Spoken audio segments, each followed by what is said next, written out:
I am not a big proponent of happiness gitu.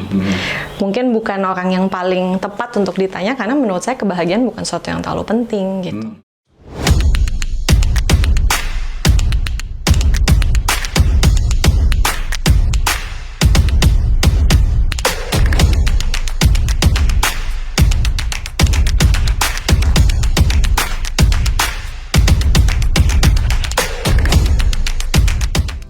Selamat datang di podcast kami, Meramu Rasa. Kali ini kita kedatangan Mbak Asih. Ya mungkin langsung aja kali kita tanyakan sama Mbak Asih. Mbak Asih ini gimana nih kesehariannya? Ngapain aja sih? Baca buku, Baca buku nih. jalan kaki, makan. Habis berapa lembar tuh tiap hari tuh? Enggak sih sebenarnya Pak. Ya baca buku sebenarnya zaman sekarang jadi kemewahan nggak sih? Betul. Kemewahan nggak sih kalau bisa yang namanya kita punya waktu buat baca buku itu sebuah kemewahan. Artinya kita minimal punya 5 menit on our own sendiri gitu kan. Kenyataannya kan kita punya banyak tanggung jawab ya Bapak ya. Bapak juga banyak tanggung jawab ya. Apalagi kan anaknya banyak ya kan. Ada istri juga kan membutuhkan perhatian. Jadi pasti repot gitu, ada pekerjaan yang harus di take care gitu. Jadi kalau dihitung lembar sih enggak sih. Yang penting ada lah sedikit-sedikit touch base baca buku gitu. Kalau nggak kayaknya hidup hampa nggak Pak kalau nggak baca buku? Kayak ini, kalau nggak ada yang dibaca ya, nggak baca buku tuh jadi istilahnya ya kita kalau ketemu sama orang ya udah itu adalah Kresna yang kemarin sama lagi di Begitu. Jadi ya keseharian kalau misalnya ditanya ya tentu kita punya pekerjaannya. Saya dosen di Institut Teknologi Bandung. Tapi sama seperti teman-teman yang lain juga, selain kesibukan sehari-hari saya mencari nafkah gitu lah ya, walaupun jadi dosen itu pencarian nafkah yang banyak tuntutan, tanggung jawabnya macam-macam gitu ya. Saya juga berusaha ada lah ya aktivitas-aktivitas yang membuat happy, apakah itu dengan baca buku, atau saya suka jalan kaki juga gitu lah ya, atau ngobrol sama teman-teman. Jadi kalau misalnya tanya aktivitas keseharian saya di luar dari bekerja yang tentunya menyita banyak waktu, ya saya juga mencoba beraktivitas kecil-kecil kayak gitulah ya untuk mengisi hari itu. Tapi iya sih, emang aku juga kalau ngeliat Asih tuh nggak cuma ngajar doang, nggak cuma penelitian doang gitu kan, tapi ada kegiatan-kegiatan lain juga lah di luar ITB kan ya. Make upan, nonton drama Korea, Bikin postingan. itu Itu juga keren banget sih. Gak ada habisnya. Itu gimana tuh Asih mengatur waktu itu? Apakah emang ya udah nih pas lagi mau aja, atau oke, tiap jam segini aku memberikan space waktu ruang untuk melakukan ini gitu, atau kayak gimana sih? Menarik pertanyaannya Bapak, gitu lah ya. Tapi kalau saya kebetulan banget ya beberapa hari yang lalu kayak saya baru banget baca kayak semacam postingan atau apa gitu ya dari pernah baca Atomic Habits nggak sih? Atomic Habits ya kan, bagus ya. Ngomong-ngomong buat teman-teman yang belum baca silakan baca Atomic Habits dari James Clear gitu ya. Nah terus kan gara-gara suka banget tuh buku kan kita jadi nge-follow dia juga di Instagram lah kan. Dia kan banyak kayak mengingatkan dengan quotes-quotesnya dia dan sebagainya. Terus saya bahkan ikut newsletternya juga. Nah terus ada satu kata-kata yang kemarin pas saya baca saya kebetulan tertarik nih gitu. Jadi dia bilang apa saya baca dari situ di tempat lain ya. Anyway dia bilang work-life balance itu nggak mungkin gitu loh. Karena semua hal yang worth pursuing will make your life out of balance. Gitu. Karena kayak misalnya lo punya hubungan dengan keluarga, atau misalnya lo punya hubungan cinta, atau misalnya lo very very passionate about your job atau apapun itu, pasti akan create the sense of out of balance gitu, katanya gitu kan. Padahal nih zaman sekarang nih kayaknya salah satu hal yang lagi banyak banget dikejar-kejar sama mungkin generasi kita milenial, atau bahkan teman-teman Gen Z juga, adik-adik Gen Z, gue harus sadar diri gitu ya, harus sadar diri.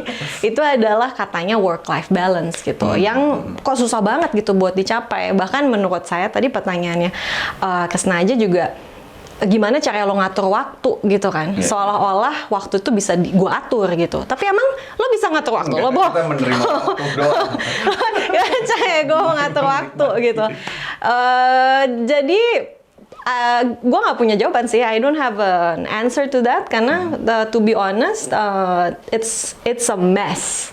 Sebuah keberantakan yang hakiki, dan hidup saya tidak teratur dengan konteks dibagi-bagi. Saya nggak bisa ngasih, oh ya ini sebuah resep saya hidup, pagi saya bangun jam segini, ya ada kan zaman sekarang tuh ya 5 AM work week, di startnya di jam 5 AM gue harus A B C D E F G gitu kan ya. Terus sekarang semua orang aspiring to that gitu kan ya.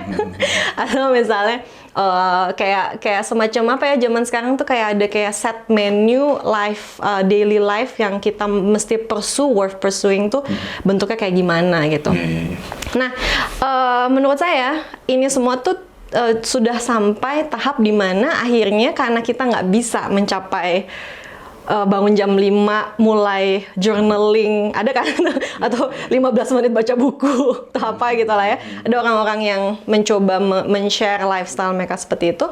Jadinya banyak yang kayak, kok gue nggak bisa produktif dengan cara seperti ini ya, kok gue nggak bisa disiplin kayak gini ya, kok gue nggak bisa itu ya. Terus menurut saya itu juga jadi nggak sehat sih, like this pursuit of a quote unquote work life balance or a way, kayak semacam resep hidup yang jadi sempurna gitu loh.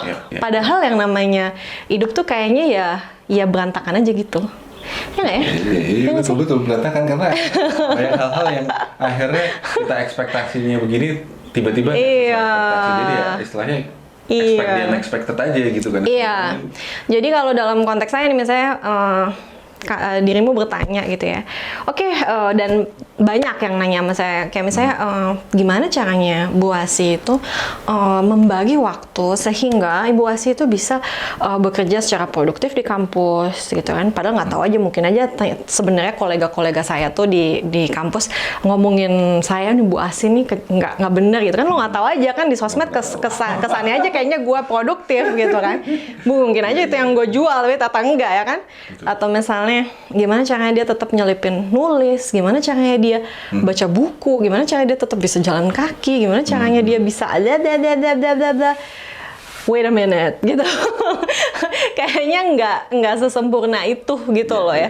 Jadi menurut saya sih kayaknya at the end of the day kita semua tuh mencoba dengan segala macam tantangan yang diberikan hidup pada kita dengan dicemplung-cemplungin gitu ya, tiba-tiba ada emergency, sesuatu hal yang urgent, apakah dari keluarga kita, apakah dari pekerjaan kita, apakah dari kesehatan kita dan sebagainya.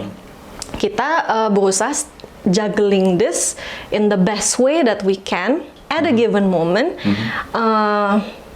by still maintaining our values saja gitu. Gimana ya? Jadi akhirnya ya kayak maksud gue kan misalnya nih dalam konteks gue gitu lah ya. Dalam konteks gue saya mendefinisikan diri saya, atau misalnya saya ingin menjadi orang yang terus belajar gitu lah ya. Mungkin saya ingin menjadi orang yang terus belajar. Tapi saya sadar diri kalau saya itu sangat keras kepala. Jadi nggak bisa nih misalnya ada teman-teman yang belajar dengan kita kumpul bareng misalnya 5-6 orang terus lagi ngobrol-ngobrol gitu, sharing information, networking quote and quote, terus dari situ dia bisa belajar sesuatu gitu kan. Ada tuh ya yang kayak gitu. Nah tapi saya sadar betul cara belajar saya tidak bisa seperti itu. Karena dalam interaksi seperti itu, pertama menurut saya terlalu shallow, terlalu dangkal yang didiskusikan. Kedua, saya butuh waktu untuk menyerap sebuah informasi yang baru. Sehingga cara yang paling utama untuk belajar adalah dengan baca buku misalnya gitu lah ya. Gitu. Nah, jadi dengan seperti itu kalau seandainya saya nggak baca buku, artinya saya nggak menjaga salah satu nilai penting dalam hidup saya. Karena saya nggak ada yang tadi dirimu bilang, kalau nggak baca kayak nggak ada hal baru gitu loh. Kayak gue masih sama kayak diri gue 1 tahun yang lalu, nggak ada informasi baru nih yang masuk. Orang gue nggak makan ya kan. Jadi itu menjadi suatu prioritas untuk menjaga esensi diri gitu ibaratnya. Sehingga pada saat hidup lagi out of control, kan kita pasti ada kerasa ya, ada masa-masanya tuh kayaknya kok kayak out of control gitu lah ya. Berantakan banget, nggak ada pacingnya, kayaknya semua orang coba ngambil waktu kita dan sebagainya gitu. Saya salah satu hal yang saya coba tap in adalah hal-hal yang esensial. Misalnya adalah baca buku. Walaupun cuma sekedar 2-3 menit, 5 menit itu juga udah cuma lumayan luxurious kan ya nggak sih? Gitu. Itu satu. Terus yang kedua misalnya hal lain yang juga saya sadari, kadang-kadang ada banyak hal di dalam pikiran yang suka numpuk gitu lah ya. Sehingga saya butuh waktu untuk berpikir. Karena saya ternyata orangnya rada butuh banyak space untuk berpikir sendiri, yang bisa saya lakukan dengan menulis misalnya. Nah sehingga akhirnya saya jadi tahu nih ada resepnya tuh bukan tadi jam-jam yang tadi itu. Kalau saya resepnya adalah di dalam keseharian itu harus misalnya kalau bisa, atau misalnya dalam seminggu gitu, kalau bisa ada waktu baca. Terus dia gitu kalau bisa, terutama di waktu-waktu di mana hidup tuh lagi banyak banget pressure-nya, saya coba harus menyediakan waktu misalnya 5 menit untuk baca buku, menulis, journaling gitu lah. Atau dan satu hal lagi, saya tahu secara fisik saya butuh udara segar kadang-kadang ya, kan kita stres gitu lah ya, terus kadang-kadang overthinking dan sebagainya. Akhirnya saya butuh jalan sambil sekali lagi refreshing dan kayak apa ya, kepala tuh biar nggak gitu-gitu aja gitu loh pikirannya gitu ya. Kan ngelihat ada bunga-bunga ngelihat apa tuh kayak lumayan gitu lah ya. Jadi istilahnya tuh itu semua akhirnya menjadi kayak daily small things yang harus saya nggak harus sih, yang kalau saya tunaikan saya lebih in control. Bahagia bentar dulu mas, belum nyampe kita. In control terhadap diri saya gitu. Karena kadang-kadang lo sadar banget kan, kita hidup apalagi zaman-zaman di umur sekitar gini ya. Itu kayak kita have no control over our schedule. And it's not because gimana-gimana, tapi karena tanggung jawab kita banyak kan. Betul. Ada banyak orang yang butuh ketemu sama kita, kayak berasa gitu kan. Ada orang yang butuh ketemu sama kita, ada yang emang kita ada banyak hal harus dikerjain. Tanggung jawab kan adalah amanah juga kan pada akhirnya, nggak bisa kita tinggalin kan. Tapi kan semakin itu semua itu terus di mana space buat diri kita gitu kan? Ya akhirnya. Di mana tuh space gitu? Sampai space ini membuat gitu kan, makin mess lagi. Nah makanya sebenarnya menurut gue tuh itu semua tuh basically emang kejadian juga di teman-teman ya. Maksudnya kan saya lihat kan Gen Z milenial itu kan ada hashtag healing lah ya. Hashtag healing pergilah ke Bali gitu kan. Atau misalnya hashtag healing pergilah ke Labuan Bajo gitu lah ya. Saya belum pernah ke Labuan Bajo, mungkin ada yang mau mengendorse gitu ya. Tapi menurut saya itu semua tuh kan karena kita tuh selalu ngerasa kita tuh nggak pegang kontrol terhadap jadwal kita. Keseharian kita bikin kita berantakan setiap hari gitu lah ya. Tapi akhirnya kita mencoba melarikan diri gitu ya, escape dari hal-hal itu dengan 2-3 hari yang bikin kita bahagia gitu lah ibaratnya.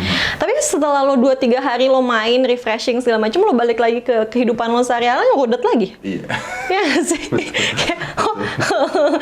Hilang sudah Monday blues, Tuesday blues, doang aja gitu kan. Wednesday hump.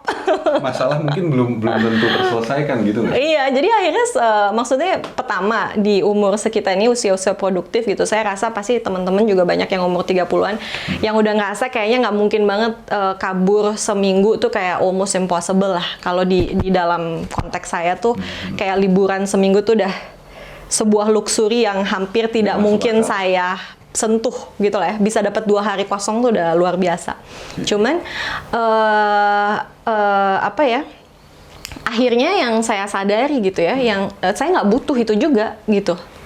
Karena pada akhirnya si kerudetan harian itu hanya bisa saya take control seandainya saya memang berusaha untuk take control on these very very small things. Kadang-kadang it's so ridiculous loh. Kalau misalnya lo tanya emang, karena kadang-kadang di IG tuh ada yang nanya, Bu Asih tuh setiap hari emang jalan berapa langkah sih gitu. As if that is a competition. Jadi semua hal jadi competition kan zaman sekarang. Kayak misalnya, oke, berapa sih lo jalan berapa lama sih gitu. Kayak jadi kayak gitulah gitu. Tapi seperti James Clear bilang, Atomic Habits gitu ya, justru kalau misalnya kita udah mikir, oh gue tuh setiap hari harus jalan 5 kilo misalnya, atau 10.000 langkah tuh kalau nggak salah adalah 7 kilo kalau nggak salah gitu, baru gue bisa bahagia gitu kan. Jadi kayak lo udah punya di dalam diri lo kayak set standar apa nih yang harus gue centang checklistnya supaya gue seimbang gitu lah ya. Tadi seimbang, work life balance, apa bla bla bla. Akhirnya lo nggak mulai-mulai kan? Karena kenyataannya kapan lo punya waktu 7 kilo? Bahkan kadang-kadang ada masanya kalau misalnya pas nggak bisa tuh 7 kilo tiap hari, itu akan merusak hari lo kan? Iya, akhirnya lo tuh udah tahu, ini semua salah gue sendiri karena gue nggak jalan, makanya gue tuh bete gitu kan. Jadi akhirnya pada kenyataannya gue harus honest gitu ya, karena gue kadang-kadang ngerasa orang nanya sama gue kayaknya gue udah gitu. Gue tuh cuman sekedar gue bangun tidur, gue berusaha pagi-pagi gue jalan kaki, cuman sekedar 5-7 menit aja gue udah ngerasa itu tuh udah checklist gitu loh. Minimal gue memulai hari dengan kayak oke gitu loh. Masih live. Iya, mungkin minimal gitu lah ya. Terus misalnya tadi lo nanya baca buku misalnya. Gue juga baca buku paling malam-malam sebelum gue tidur. Kenapa gue malam-malam sebelum gue tidur? Karena baca buku itu kan meninabobokan ya. Bikin ngantuk gitu kan. Sebuah penyakit gitu kan. Jadi gue akhirnya berpikir, oke, kalau gue baca buku sebelum tidur, gue gampang tidur gitu. Which is true. Jadi akhirnya gue minimal kayak 2 menit kali ya, misalnya 1-2 halaman sebelum tidur gue baca gitu. Tapi yang penting gue ya udah gue tap in gitu, ada kayak perasaan oke, gue tuh make time for myself untuk sesuatu yang emang gue commit to it gitu. Emang komitmen gue untuk tadi memaintain apa hal-hal yang menurut gue adalah nilai-nilai hidup yang gue pegang. Kan turunannya itu semua ya. Pertama turunannya adalah gue ingin menjadi orang yang bijaksana dan selalu belajar. Yang kedua turunannya adalah gue ingin menjadi orang yang bijaksana dan self-reflective. Artinya gue harus make time untuk itu gitu. Dan itu semua cuman turunan dari itu aja gitu. Dengan harapan hal-hal yang cuman 5 menit di sana sini itu membantu gue untuk maintaining this membantu gue menjadi orang yang seperti yang gue inginkan gitu. Tapi don't ask me about work-life balance karena my life is out of balance. Kenapa? Karena I pursue things that I believe is worth pursuing, which means it's going to get me out of balance gitu. And I don't even aim to have a balanced life. Karena trying to seek for that, trying to aim for that will drive me crazy. It's impossible. It means I have to let go of the things that I believe is worth pursuing. Gitu sih. Jadi apa nih yang buat Asih yang worth pursuing? Soalnya dari tadi tuh kayak di garis bawahin banget tuh. Iya dong, ya nggak sih? Iya. Bener nggak? Karena menggelitik nih pertanyaannya. Kan datang ke sini ya, pas diundang ke sini kan dibilang sama pertanyaannya adalah apa yang membuat Asih bahagia? Cenah gitu kan. Dalam hati gue, buset, nanya bahagia sama gue gitu kan. Gitu kan, karena I am not a big proponent of happiness gitu. Mungkin bukan orang yang paling tepat untuk ditanya karena menurut saya kebahagiaan bukan sesuatu yang terlalu penting gitu. Sebetulnya nanti habis dari sini biasanya ada banyak sekali komentator yang akan menyerang saya pada saat saya berbicara kayak gitu, karena happiness nanti akan tergantung dari definisi banyak hal gitu lah ya. Tapi menurut saya definisi yang sering dipergunakan pada saat orang secara sederhana menggambarkan happiness itu sama dengan senang sebetulnya. Mungkin kalau kita coba tarik secara filsafat, mereka akan bilang banyak hal yang lain. Iya. Tapi in general dalam kehidupan sehari-hari saat orang bilang happy, kamu happy nggak sih? Itu kayak seolah-olah agak superficial mungkin itu. Secara sederhana mungkin saya akan katakan seperti itu. Nah, sehingga saya juga lihat ada tendensi di dalam budaya kita, culture kita di era modern ini untuk mengejar happiness dengan cara-cara tadi, YOLO gitu loh ya, you only live once gitu lah, sehingga ada hashtag healing, ada hashtag YOLO, ada hal-hal yang seolah-olah ada hidup dan ada ada daily life lo, dan ada hal-hal lain yang outside of your daily life yang makes life worth living, gitu, ngerti nggak? Jadi kayak misalnya lo sehari-hari lo cari duit kayak orang gila, kenapa? Supaya lo bisa ngeluarin duit traveling. Tapi why? Kenapa lo harus spending 80% of your life pursuing money to spend it? Jadi lo bilang 20% yang 20 atau 10% dari hidup lo ini yang worth it. Nah, itu menurut gue tuh kayak ada disconnect gitu loh. Menurut gue gitu. Makanya menurut gue kalau seandainya kita mau ngomongin tentang hidup gitu lah ya, kenapa nggak kita omongin keseharian kita aja gitu. Keseharian kita yang so boring ini, cuman sehari-hari kerjaan lo cuma di depan laptop, bikin kopi lagi, bikin kopi, kadang masak, mandi gitu lah ya, kayak hari-hari yang cuman lo isi dengan hal-hal yang sifatnya sangat repetitif, tapi lo mengisi ini dengan meaning jadinya, semacam sesuatu yang memberikan lo sense of meaning gitu. Jadi misalnya lo bilang apa sih yang worth pursuing gitu. Mungkin di saat gue muda, mungkin gue masih punya lah ya kayak hal-hal yang pas zaman muda tuh kayak gue pengen change the world gitu. Misalnya pengen punya dampak baik ke banyak orang dan sebagainya. Tapi kan semakin kita dewasa, kita semakin menyadari bahwa bahkan mimpi-mimpi seperti itu pun agak arogan, gitu kan? betul. Bukannya gimana-gimana sih, tapi pada akhirnya kan kita harus tahu ya di mana batas influence kita, gitu lah. Sampai batas mana kita bisa memberikan pengaruh gitu ya ke seluruh kita. Gitu. Sehingga nggak usah jauh-jauh dulu deh, changing the world gitu lah. Minimal pertama dimulai dari building gitu ya, sebuah diri kita manusia gitu yang punya integritas, gitu ya, punya integritas yang punya teladan gitu kali ya. Walaupun itu sangat berat ya. Tapi ingin menjadi seseorang yang mungkin nggak kita lihat di sekeliling kita, memberikan macam-macam. Paling nggak kita bisa menghargai diri kita sendiri dulu lah ya. Mungkin, tapi kayak misalnya gini deh, mungkin karena dulu betul-betul deh pada saat zaman-zaman saya masih dengan idealisme seperti itu ya, bahwa saya pengen mengubah bla gitu. Tapi kan at some point kita, saya nggak tahu, mungkin dirimu masih jauh lebih ambisius dibanding saya gitu ya. Tapi kalau saya pribadi sih merasa kayak misalnya adalah masa-masanya di mana saya melihat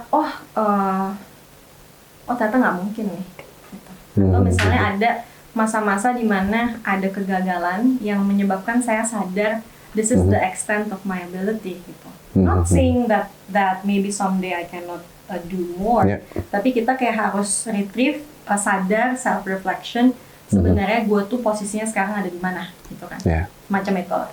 Nah terus saya masih ingat banget dulu saya curhat sama ibu saya gitu, gimana caranya nih, apalagi kan karena saya perempuan ya, jadi saya ada kayak apa sih ya istilahnya kayak aduh kok gue nggak bisa ya gitu helping orang lebih banyak daripada ini. Kenapa gue selemah ini gitu ibaratnya, kok gue nggak bisa lebih keren dari inilah gitu lah ya. Kan ada kan frustasi kayak gitu kan. Kayak ibarat kayak anak umur 2 tahun kan banyak tantrum tuh.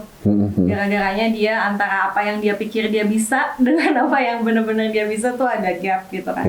Nah ternyata seumur hidup kita akan selalu ada masa-masa tantrum seperti itu gitu lah ya. Nah terus ibu saya ngomong kayak gini, dia bilang, dan waktu itu saya nggak ngerti ya, tapi saya bawa terus kata-kata itu. Dia bilang, Asi, kamu hanya dengan menjadi diri kamu sendiri aja, itu kamu udah jadi contoh untuk orang lain gitu seperti itu. Nah terus saya nggak pernah ngerti itu seperti apa sih maksudnya gitu. Tapi kenyataannya kayak tadi misalnya mungkin saya cuma hidup saya cuma sekedar mencoba untuk istilahnya mengisi waktu saya dengan baca buku, dengan sangat keras kepala loh. Untuk kita mau baca buku tiap hari atau misalnya minimal mencoba baca buku dalam setahun ada beberapa aja, itu kan butuh keras kepala yang luar biasa ya. Terutama di dalam suatu budaya, suatu society, masyarakat yang tidak menghargai itu, ya kan? Terus misalnya saya juga berusaha, walaupun tentu dengan banyak gagal gitu ya, saya berusaha untuk bijaksana saat saya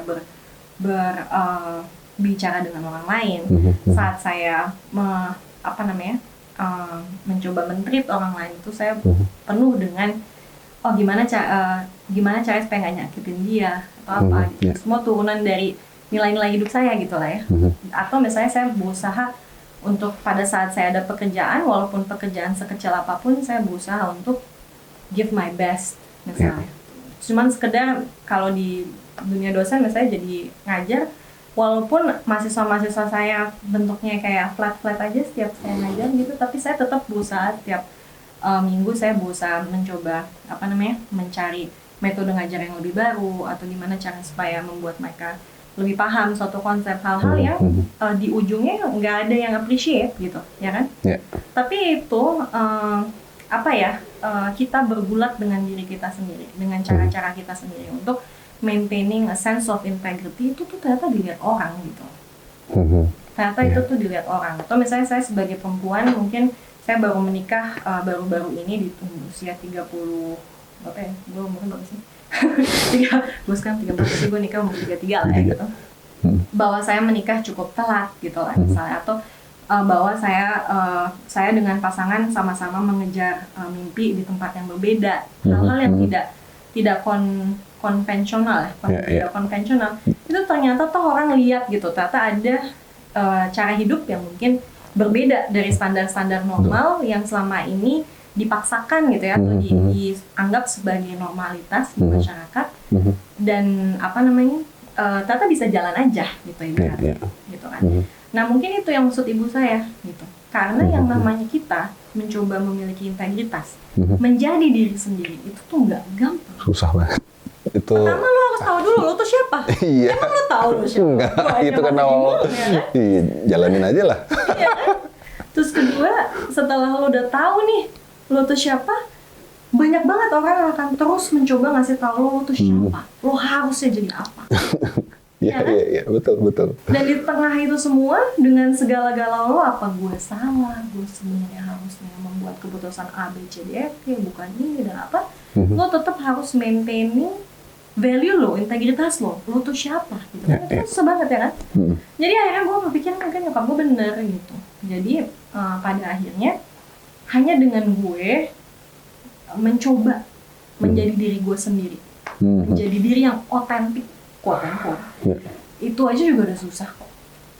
Itu aja ternyata bisa minimal jadi semacam contoh untuk orang yang emang mau ngeliat aja. Gue juga nggak bisa bilang, oh ya lo lihat dong gue, look at my accomplishments. Nggak mungkin kan? Nggak mungkin.